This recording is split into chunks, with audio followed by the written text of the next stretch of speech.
अब यहाँ पे देखो दोस्तों, हमारे पास थर्ड वाला प्रॉब्लम है, ठीक है। क्या है? -1.2, -3.2, -5.2, -7.2, ठीक है, ये दिया हमारे पास। तो आप तो इसको देख के ही सॉल्व कर सकते हो कि भाई इसके कॉमन डिफरेंस क्या दिख रहे हैं, हमको सेम दिख रहे हैं, तो ये हमारे पास AP होगा।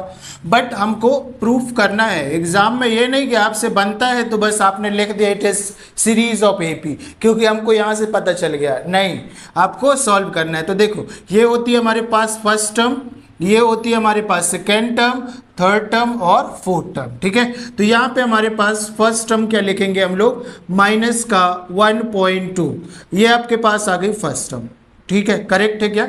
ये माइनस थोड़ा सा यहाँ पे लगा लो।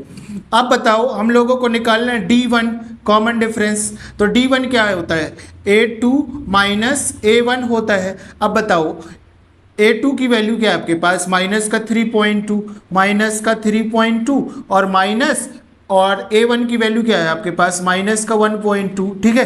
तो जब आप लोग इसको सॉल्व कर देंगे तो D1 की वैल्यू क्या आएगी, देखो 3.2 से 1.2 जाएगा तो हमारे पास कितना बचेगा, 2 बस बचेगा, ठीक है, क्योंकि ये माइनस और माइनस तो प्लस हो जाएगा, ठीक है, तो ये सब्सट्रैक्ट हो जाएगा ना, तो हमारे पास 2 बचेगा, वो भी माइनस का, तो ये हो जाएगा हमारे पास D1। इसी तरीके से जब हम D2 निकालेंगे तो D2 क्या हो जाएगा आपके पास, A3 माइनस A2 हो जाएगा, है ना। और A3 की वैल्यू बताओ आप लोग, A3 क्या है, -5.2, तो यहाँ पे लिखो माइनस का 5.2 माइनस A2 की वैल्यू क्या है, माइनस का 3.2, माइनस का 3.2, ठीक है। अब यहाँ पे देखो अगेन, यहाँ पे देखो माइनस और माइनस प्लस हो गया, ठीक है, तो 5.2 से यहाँ पे एक स्टेप लिख देता हूँ, 5.2 से और ये कितना चला जाएगा, 3.2 चला जाएगा, तो हमारे पास D2 की वैल्यू क्या होगी, केवल 2 होगी, वो भी माइनस में, ठीक है, जब हम लोग इसको सब्सट्रैक्ट कर देंगे, ठीक है। इसी तरीके से आगे देख लो, हमको अब क्या निकालना है, D2 निकाल लिया हमने, D3 निकाल लो। D3 क्या है भाई आपके पास, तो ये होता है A4 माइनस A3, ठीक है, और A4 क्या है आपके पास, देखो माइनस का 7.2 माइनस, और ये हमारे पास दिया है माइनस का 5.2, ठीक है। अगेन सेम प्रॉब्लम, यहाँ पे माइनस इंटू माइनस प्लस होगा, दैट मीन्स 7.2 से 5.2 जाएगा, तो हमारे पास कितना बचेगा, माइनस में 2, और ये क्या होगा हमारे पास, D3 टर्म होगी, ठीक है, D3 होगा। तो यहाँ पे हमको क्या समझ में आ रहा है भाई, देखो यहाँ चाहो तो लिख सकते हो D1 is equal to D2 is equal to D3, that means common difference are same, so it is series of AP। So हमको इसकी 3 टर्म निकाल के बताना पड़ेगा, ठीक है, तो यहाँ पे लिखोगे 3 मोर टर्म्स आर, ठीक है, 3 मोर टर्म्स आर क्या हो जाएगा, तो यहाँ पे A5 निकालो। A5 क्यों निकालोगे भाई, क्योंकि देखो हमको एक क्वेश्चन में 4th टर्म तक तो दिया हुआ ही है ऑलरेडी, है ना, तो 5th टर्म निकालेंगे, और 5th टर्म क्या हो जाएगी आपके पास, A4 प्लस D हो जाएगी, ठीक है, ऐसे ही तो निकालते हैं ना हम टर्म। अभी प्रीवियस क्वेश्चन आपने इसका सॉल्व किया ना, सेकेंड वाला, तो उसमें तो हम लोगों ने निकाला, तो A5 की वैल्यू क्या हो गई आपके पास, A4 क्या है भाई आपके पास, माइनस का 7.2, माइनस का 7.2, प्लस है तो प्लस लिखो, और D की वैल्यू क्या है आपके पास, माइनस का 2, ठीक है, तो ये हो जाएगा माइनस का 2। अब देखो यहाँ पे माइनस का 7.2 प्लस और माइनस क्या होगा, माइनस होगा, और ये 2 हो जाएगा, तो इसको हम सॉल्व करेंगे, इस 2 के साथ ये 7 ऐड हो जाएगा, दैट मीन्स ये हो जाएगा 9.2 हो जाएगा, वो भी माइनस में, ठीक है, दैट मीन्स A5 की वैल्यू क्या आ गई आपके पास, -9.5, ठीक है, ये बात समझ में आ गया। अब नेक्स्ट देखो A6 निकाल लो आप लोग, तो A6 क्या होगा, A5 प्लस D होगा। A5 क्या है आपके पास, माइनस में 9.5 है, प्लस D की वैल्यू क्या है आपके पास, माइनस का 2 है, इसको सॉल्व करेंगे आपके पास, तो 9, 10, 11, दैट मीन्स माइनस 11.2 हो जाएगा, तो ये हो जाएगा आपके पास A6 हो जाएगा। इसी तरीके से आप लोग क्या निकालेंगे, A7 निकालेंगे, तो A7 की वैल्यू क्या आई है आप मेरे को कमेंट करके बताएंगे, ठीक है। तो इस तरीके से हमने एक क्वेश्चन को भी अच्छे से सॉल्व कर लिया है। Now we are moving towards next problem.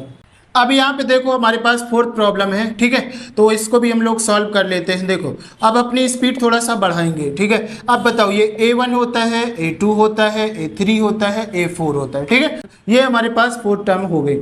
अब देखो हमारे पास A1 निकालना है, अगर हमको फर्स्ट टर्म निकालना है तो क्या हो जाएगा हमारे पास माइनस का 10 हो जाएगा। ठीक है भैया, माइनस का 10 हो गया।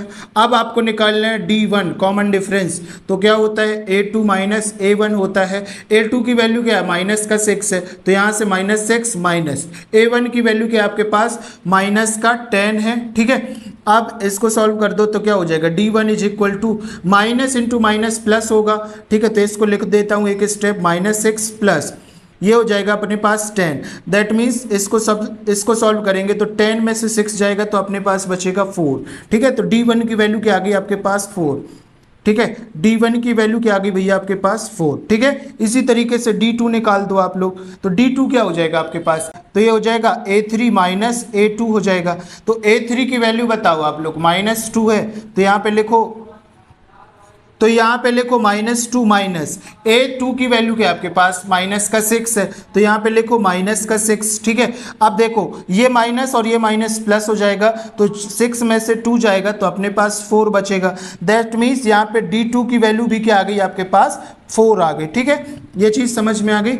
अब इसी तरीके से D3 निकाल लो आप लोग। D3 क्या होगा भैया आपके पास A4 माइनस A3 हो जाएगा। A4 की वैल्यू क्या आपके पास 2 है माइनस, और A3 की वैल्यू क्या आपके पास माइनस का 2 है, तो ये हो जाएगा माइनस का 2। That means D3 is equal to minus minus plus, मतलब 2 + 2 कितना हो जाएगा 4।